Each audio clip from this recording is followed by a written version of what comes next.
Hai, welcome back to my YouTube channel Traveler. Di video kali ini gue bakalan ngasih sharing-sharing santai lagi tentang sesuatu yang bermanfaat dalam kehidupan. Tapi sebelum gue kasih tahu sharing-sharing santainya tentang apa, tolong kalian klik dulu tombol like, subscribe, share, dan komennya ya. Makasih.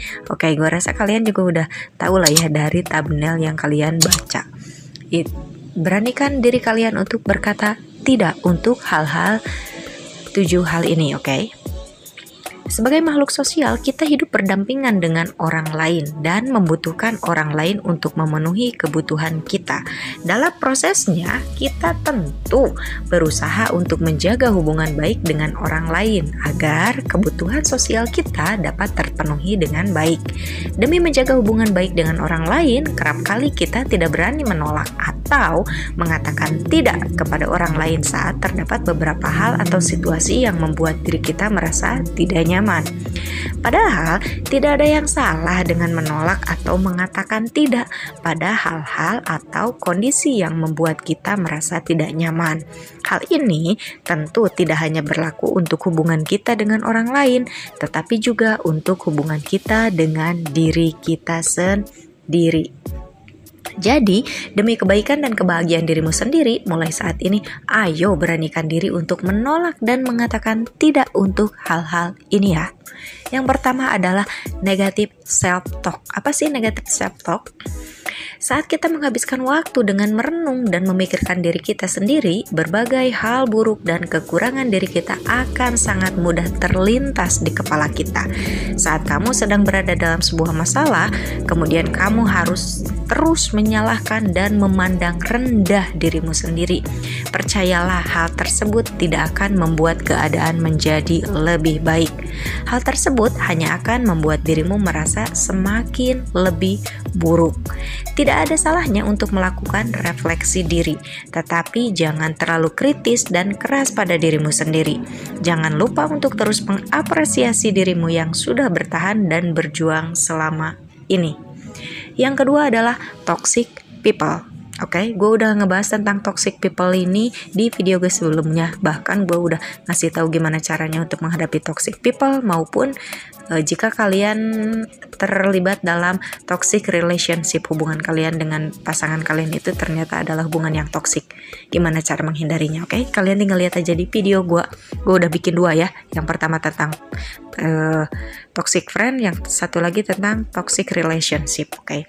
Ini yang kedua adalah toxic people.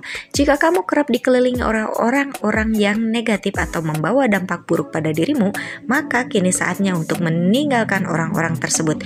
Tidak ada yang salah dari menolak, menjauhi, dan meninggalkan orang-orang yang membawa dampak buruk pada dirimu sendiri. Karena pada akhirnya kamu hanya bisa memiliki dan mengandalkan dirimu sendiri. Gue ulangi ya. Pada akhirnya adalah kamu hanya bisa memiliki dan mengandalkan dirimu sendiri, oke? Satu-satunya yang akan bersama dirimu adalah dirimu sendiri. Dari mulai lu lahir sampai lu meninggal, yang akan bersama diri lu adalah diri lu sendiri, oke? Jadi jangan paksakan dirimu untuk mempertahankan hubungan dengan orang-orang tersebut. Jangan merasa bersalah pula karena kamu menolak, menjauhi, dan meninggalkan mereka yang membawa dampak buruk pada dirimu sendiri. Yang ketiga adalah pasangan yang buruk. Saat seseorang berada dalam hubungan yang tidak sehat, sulit bagi mereka untuk keluar dari hubungan tersebut. Dengan mengatasnamakan cinta dan kasih sayang, mereka terus berusaha mempertahankan hubungan. Padahal kenyataannya mereka hanya saling menyakiti satu sama lain. Saat sebuah hubungan menjadi tidak sehat dan salah satu pihak atau kedua belah pihak merasa tidak bahagia, maka tidak ada salahnya lagi untuk mempertahankan hubungan tersebut. Hubungan seharusnya menjadi fase baru dalam kehidupan saat kamu mampu menjalani dan mencapai impian serta tujuan baru bersama. Bukannya menjadi fase paling menyakitkan dan tidak membahagiakan. Ingat itu, oke? Gue ulangi lagi ya. Hubungan seharusnya menjadi fase baru dalam kehidupan saat kamu mampu menjalani dan mencapai impian serta tujuan baru bersama, bukannya menjadi fase paling menyakitkan dan tidak membahagiakan. Yang keempat adalah orang yang tidak menghargai perasaanmu. Saat kamu merasa perasaanmu tidak dihargai oleh orang lain, maka kamu berhak untuk meninggalkan orang tersebut. Sebagai makhluk hidup, kamu memiliki kebebasan untuk mengekspresikan apa yang kamu rasakan. Jika orang lain tidak bisa menghargai kebebasan itu, maka mereka juga tidak bisa menghargai dirimu sendiri sebagai manusia. Jadi, jangan ragu untuk meninggalkan dan menjauhi orang-orang yang tidak menghargai perasaanmu, oke? Intinya hargailah dirimu sendiri supaya lu bisa dihargai sama orang lain. Gimana caranya orang lain bisa menghargai diri lu sendiri kalau diri lu sendiri tidak menghargai diri sendiri, oke? Yang kelima adalah membandingkan diri sendiri dengan orang lain. Ketika kita terus-menerus membandingkan diri kita sendiri dengan orang lain, terlebih orang yang lebih unggul dari kita, maka kita akan terus merasa tidak bahagia dan tidak puas. Tidak ada salahnya membandingkan diri dengan orang yang lebih unggul dari kita sebagai bahan motivasi untuk menjadi lebih baik.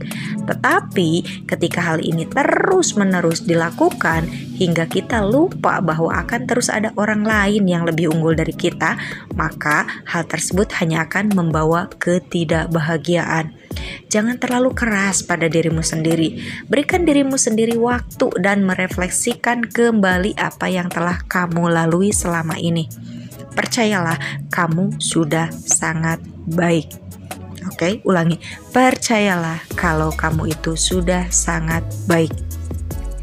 Yang keenam, membiarkan orang lain menentukan nilai dan kualitas dirimu. Sebagai makhluk sosial, kita tentu perlu hidup berdampingan dengan orang lain agar dapat memenuhi kebutuhan dan bertahan hidup. Tetapi, dampak hidup berdampingan dengan orang lain adalah kita kerap kali terlalu memikirkan pendapat orang lain hingga kita melupakan atau tidak mau mendengarkan pendapat kita sendiri. Jadi lebih mendengarkan pendapat orang lain daripada pendapat kita sendiri. Saat hal ini terjadi, tolong ingat bahwa setiap orang akan selalu memiliki pendapatnya sendiri tentang dirimu.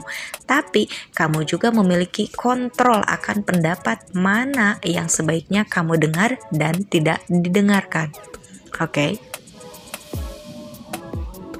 Terakhir atau yang ketujuh adalah menunggu hal-hal yang tidak mungkin dan sia-sia.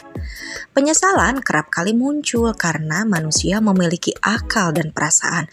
Saat kita terus menghabiskan waktu untuk membayangkan atau menunggu hal-hal yang tidak mungkin, sia-sia, serta sudah berlalu, maka hal tersebut sama dengan mengurung diri kita sendiri dalam penyesalan dan keterpurukan. Ingatlah bahwa kamu tidak memiliki kontrol atas apa yang sudah terjadi dan percayalah bahwa hal-hal tersebut adalah hal-hal yang mampu membentuk dirimu seperti saat ini. Kamu tidak pernah tahu kemana takdir dan kehidupan akan membawamu. Jadi jangan biarkan dirimu sendiri tenggelam dalam penyesalan dan keterpurukan ya. Oke, mungkin segini aja sharing-sharing santai gue kali ini tentang beranilah kalian untuk mengatakan tidak untuk 7 hal yang ini ya. Semoga sharing-sharing santai gue kali ini bermanfaat. Sebelum gue pamit, tolong kalian klik dulu tombol like, subscribe, share, and comment. Dan jangan lupa untuk membunyikan bel notifikasi loncengnya supaya kalian selalu mendapatkan updatean video terbaru gue, oke? See you in the next video, bye-bye.